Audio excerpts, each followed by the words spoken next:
ప్రియా న్యూస్కు స్వాగతం. ఈనాటి ముఖ్యాంశాలు. ఆటోనగర్ యూనియన్ కమిటీ సమావేశం ఏర్పరిచి మన గౌరవనీయులైన ఆర్ఎన్ శ్రీనివాస్ గారిని, నరసింహ యాదవ్ గారిని, పొనుగంటి భాస్కర్ గారిని, నవీన్ కుమార్ గారిని, డాక్టర్ హరిప్రసాద్ గారిని, ఏఎం రత్నం గారిని తదితరులు ఆహ్వానించి సత్కరించి ఆటో నగర్ వర్కర్ షాపుల్లో రోడ్లు, కాలనీల వంటి నీటి సమస్య, ముఖ్యంగా స్థలాల సమస్య తీర్చమని కోరి పరిష్కరించామంటూ వినియోగించుకున్నాము. ఆటోనగర్ యూనియన్ కమిటీ సభ్యులు నాగరాజు గారు, శివకుమార్ గారు, విజయ్ కుమార్ గారు, లోకేష్ గారు, ఎం శివకృష్ణ గారు, ఎం రఫీ గారు తదితరులు. అప్పుడు వెంకయ్యనాయుడు గారు బీజేపీలో గ్రామీణ మంత్రిగా ఉండేటప్పుడు ఆయన సహకారంతో స్మార్ట్ సిటీ అప్రూవల్ చేసుకోవడం జరిగింది. ఆయన చేసిందల్లా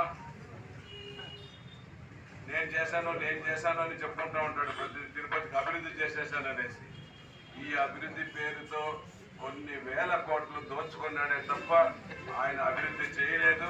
ఏదైనా అభివృద్ధి జరిగిందంటే చంద్రబాబు నాయుడు గారి హయాంలో జరిగిందే. ఆయన పేరుతో జరిగింది ఏమన్నా ఉంటే టీటీడీ నిధులు, మున్సిపల్ నిధులతో కొన్ని చేశాడు. అది కూడా ఎవరికి చేశాడంటే మన వైఎస్ఆర్ కాంగ్రెస్ పార్టీ ముఖ్యమంత్రి జగన్మోహన్ రెడ్డి, ఆయన దగ్గర ఉన్న సలహాదారుల భూములకు, కరుణాకర్ రెడ్డి భూములకు, ఆయన బినామీ భూములకు రోడ్లు వేసుకున్నాడు తప్ప తిరుపతి ప్రజలకు ఒరిగింది ఏమీ లేదు. ఈ రోజు తిరుపతి పట్టణంలో ప్రతి డివిజన్ లో తిరగడం జరిగింది. ప్రతి కాలంలో చెత్త తీశాడని కూడా కాలేదు. ఈ కరుణాకర్ రెడ్డి వల్ల చెత్త తీపించదని కూడా ఆయన కోరుకోలేదు. మళ్ళా వాళ్ళ కొడుకు డిప్యూటీ మేయర్ అధికారులంతా తీసుకున్నాడు. ఆ పని చేయలేదు. మున్సిపాలిటీలో చేయాల్సిన పని చేయకుండా ఈరోజు ఏకంగా ఎమ్మెల్యేగా నిలుస్తున్నాడు. దయచేసి మీరు అందరూ కూడా గుర్తు పెట్టుకోవాలి. ఆయన స్వపరిపాలన అధికారాలంతా ఆయన ఇంటికే తెచ్చుకున్నాడు. ఏ ఒక్కరికి కూడా అధికారం పంచలేదు. ఆయన మీటింగుల్లో చూడండి, ఆయన తప్ప, ఆయన కొడుకు తప్ప చైర్మన్ కూడా కూర్చోబెట్టి మాట్లాడే మైక్ కూడా ఇచ్చే ఆలోచన ఆయనకు లేదు. ఆయన ఒక స్టాటిస్ట్ గా బిహేవ్ చేస్తాడు. ఆయన ఒక స్టాటిస్ట్ అనేసి కూడా నేను ఈ సందర్భం కూడా తెలియజేస్తున్నాను. ఎందుకంటే మాట్లాడేదంతా తప్పులు మాట్లాడుతున్నాడు.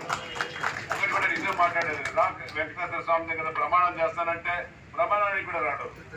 ఎంక్వైరీ చేసుకోమంటాడు. ఎంక్వైరీ చేసుకుంటే ఎప్పుడు తెలియదు. నువ్వు చెప్తా కాదు ఎంక్వైరీ చేసేది. ఎంక్వైరీ చేసేది అధికారం వచ్చిన రెండో రోజే నీ పైన ఎంక్వైరీ చేసేది ఖాయం. నువ్వు చేసిన అఘాయిత్యాలు, దౌర్జన్యాలు ఎంత దోచుకున్నావో, ఎంత కట్టించి నువ్వు ఎవరినైతే ఇబ్బంది పెట్టారు, నీ తొత్తులు ఇబ్బంది పెట్టారు వాళ్ళంతా జైలుకి పంపించి నిన్ను కూడా నువ్వు తిరిగినంత కట్టించి భవన రోడ్డు వేసేటప్పుడు కోల్పోయిన యజమానులకు అందరికీ కూడా ఇచ్చే బాధ్యత మేము తీసుకుంటామనేసి కూడా ఈ సందర్భంగా మేము అంతా కూడా తెలియజేస్తూ, అదేవిధంగా ముఖ్యంగా చెప్తున్నా, ఈ ఆటో నగర్లో పనిచేస్తున్న మీరు రోజువారీ తెల్లవారితో లేచి సాయంకాలం 10 అయినా 12 అయినా ఎప్పుడు ఇంటికి పోతారో మీకే తెలియదు. పని పూర్తయితే కానీ ఆ టింకరింగ్ అనుకునే పని ఆ రోజు పూర్తవ్వాలి, పెయింటింగ్ పని ఆ రోజు పూర్తవ్వాలని, రిపేర్ చేస్తే రిపేర్ పూర్తవ్వాలి. ఏమంటే రెండో రోజు ఆ ఒక్క టిప్పర్ కానీ, లారీ కానీ, బస్సు కానీ, కారు కానీ, ఆటో కానీ ఏ పని అయినా సరే నెక్స్ట్ డే పనికి ఉపయోగపడే విధంగా చేయించే మీ ఆటో నగర్లో ఉన్న మీ కార్మిక సోదరులందరికీ కూడా మరొక్కసారి చేతులెత్తి నమస్కరిస్తూ, మీ సమస్యలన్నింటినీ ఒకటి తర్వాత ఒకటి మన ప్రభుత్వం వచ్చిన వెంటనే ప్రయారిటీ బేసిస్లో ఒకటి తర్వాత ఒకటి చేస్తామనేసి కూడా ఈ సందర్భంగా మీ అందరికీ కూడా తెలియజేసుకుంటూ, మీరు అన్ని పనులు కూడా వదులుకొని మీరు ఈరోజు మా కోసం, రేపు జరిగే ఎన్నికల కోసం సమాయత్తానికి మీరు కూడా సహాయ సహకారాలు అందించడానికి ఇచ్చేసిన మీ అందరికీ కూడా మరొక్కసారి చేతులెత్తి నమస్కరిస్తున్నా. ముఖ్యమైన విషయం 2 రోజులే కూడా ఉంది, గంటలే ఉంది. దయచేసి మీరందరూ కూడా బీజేపీ, తెలుగుదేశం బలపరిచిన జనసేన ఎమ్మెల్యే అభ్యర్థిగా తిరుపతి నియోజకవర్గానికి పోటీ చేస్తున్నాను. గాజు గ్లాసు గుర్తుపై పోటీ చేస్తున్నాను. ఆ ఏడుకొండల వెంకటేశ్వర స్వామి ఆశీస్సులు, పవన్ కళ్యాణ్ గారి ఆశీస్సులు, చంద్రబాబు నాయుడు గారి ఆశీస్సులతో ఎమ్మెల్యేగా పోటీ చేస్తున్నాను. మీరందరూ కూడా దయచేసి గాజు గ్లాసు గుర్తు, ఇది గుర్తు పెట్టుకోవాల్సిన అవసరం ఉంది. ఎంతసేపు అయినా గాజు గ్లాస్. ఈ గాజు గ్లాస్ అనేది ఈ 2 రోజుల్లో మారుమోగాలి. రేపు సోమవారం ఉదయం 5 గంటలకే లేచి ఎలక్షన్లో మీరు అందరూ లైన్లో తెచ్చుకొని ఫస్ట్ ఓటింగ్లో మనమే చేయాలనేసి కూడా గాజు గ్లాసు పథకం వేయాలనేసి కూడా మిమ్మల్ని అందరూ కూడా కోరుకుంటూ, అదేవిధంగా వరుస నెంబర్ మన గాజు గ్లాసు గుర్తు ఎమ్మెల్యేకి 3వ నెంబర్ ఉంటుంది, సీరియల్ నెంబర్ 3, వరుస నెంబరు 3 ఎమ్మెల్యేకి గాజు గ్లాస్ గుర్తు. అదేవిధంగా ఎంపీ అభ్యర్థి బీజేపీ పార్టీ తరఫున గౌరవనీయులు వరప్రసాద్ గారు విశ్రాంత ఐఏఎస్ అధికారి, మంచి మేధావి. ఆయన్ని గెలిపించుకుంటే మోదీ గారి సహకారంతో మన తిరుపతి పట్టణానికి అత్యధిక నిధులు తెప్పించుకోవడానికి వీలవుతుంది.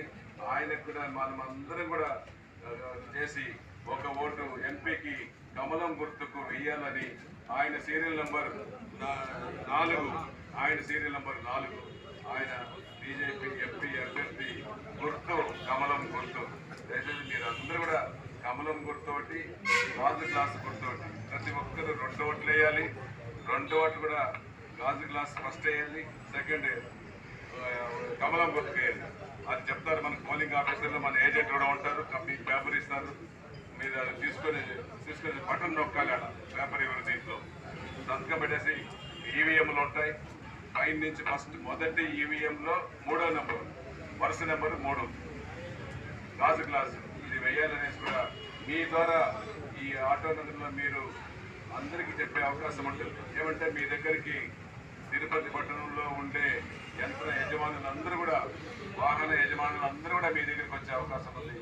మీకు వేల సంఖ్య, మీరు 350, 400 ఉండొచ్చు. ఒకే విధంగా సేవ వ్యవస్థను బాగా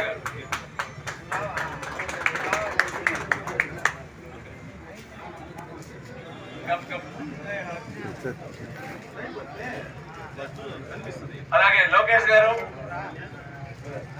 రామా యాదవ్కి సన్మానం చేసుకోబడతారు.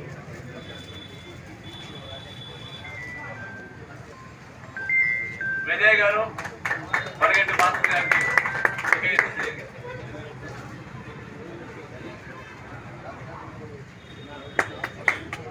హలో, నమస్తే.